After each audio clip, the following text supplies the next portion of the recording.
អូខេបាទសួស្តីអ្នកតគ្នាបាទថ្ងៃហ្នឹងឥឡូវយើងមកសម្រគីឡូបាទ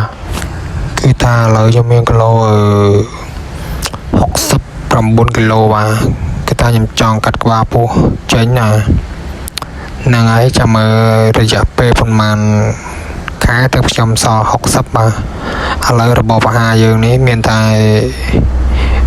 ខ្ញុំភ្លេចប្រាប់បន្ទាប់ពីខ្ញុំញ៉ាំអាហារខ្ញុំធ្វើ intermittent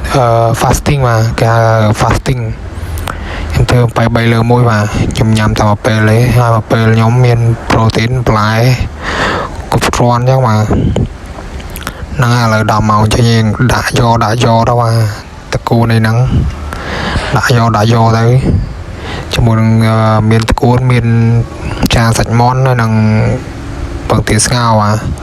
ឥឡូវដល់វគ្គយើងដាក់បាទយើងដាក់យកទៅនេះតកូនហ្នឹងយើងដាក់យកមកយើងមានប្រមាណនឹងដាក់ហ្នឹងមកឲ្យចែកបាទគឺថាបន្លែតកូននេះថាល្អជាងគេបាទហើយនេះក្មួយខ្ញុំឲ្យចេកមួយហ្នឹងហើយខ្ជូតមែនតើបាទខ្ញុំឲ្យចេកខ្ញុំទៅលេងទេតែខ្ញុំឲ្យមួយហើយគេញ៉ាំអត់ទាន់អស់ផងហ្នឹងហើយឥឡូវចុងក្រោយខ្ញុំដាក់ខ្ញីបាទគឺវាជួយហ្នឹងហើយឥឡូវយើងដាក់ប្រៃទៀតមកហ្នឹង